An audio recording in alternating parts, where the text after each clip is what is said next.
Hey guys, how's it going? So in this video, I'm going to quickly show you how to get the Launchpad back in the latest macOS Tahoe, which is macOS 26. So link is in the description. Go to any web browser and search for LaunchOS and you will see this website, the first one over here, this one. Click it and it will take you to this website. So it says the Launchpad refined for Tahoe. Simply click download and here's a pretty neat thing. Let me show you. So you can see this Launchpad logo here. If you hover your cursor over it, you'll see a LaunchOS. It will change into the LaunchOS icon. So that's pretty sneaky and neat, I would say. Alright, so if you go and scroll down, you will see all the LaunchOS features it provides you on the Mac. Like it is integrated with Liquid Glass. It has a native experience. You can launch it differently, even your trackpad if you have a Pro subscription. Talking about the Pro subscription, it's not a subscription exactly. It's a single lifetime purchase for about like 540 rupees, I think equal to like $8 or $9. Or you have a 2 device or 5 device option, and of course it's gonna cost you cheap. If you go for this, you have multiple Macs. Anyways, just hit the download button over here.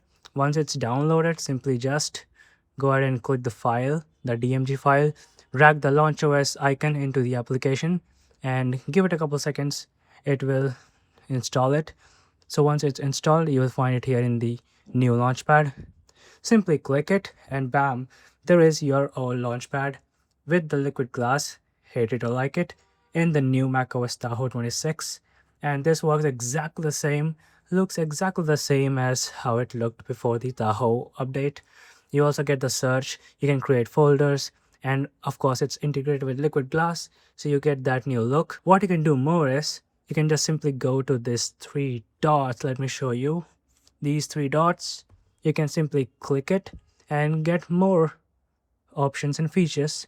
Like you can convert it into a scroller instead of a page view, which it was defaultly announced with. And here are some of the features that you will need for it to work, but you need a Pro subscription.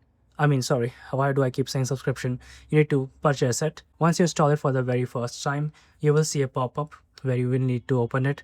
Click open the blue button because it's downloaded from the internet.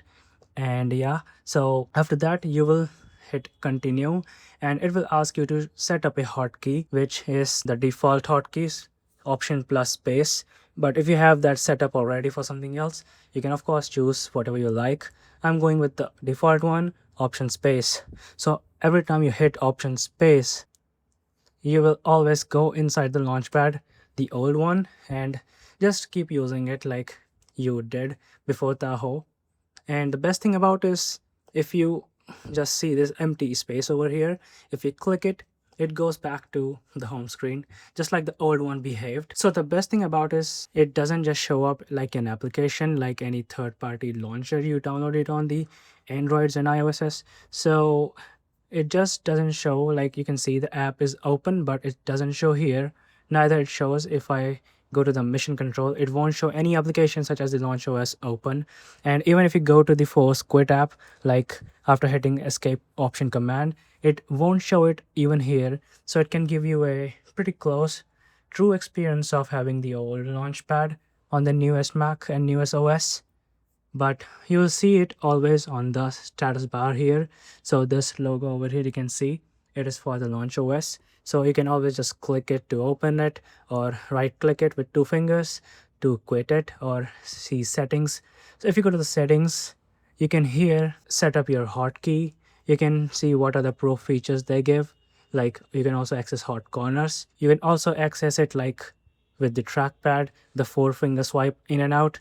You can grant access over here, but it needs a Pro subscription. And the best thing, you can also change the logo, the old one and the recently newer one, or use the LaunchOS logos and other settings, which are, you can just show it on the main screen, return to home on different kind of like timers, and of course you can just keep updating it as they release it. So this is pretty much it. The new macOS Tahoe gets the old official, not very official, but the Launchpad back for the convenience. And that's it. Hope you guys liked the video, and this is the story for today. Thanks for watching, and I'll see you in the next one. Peace out.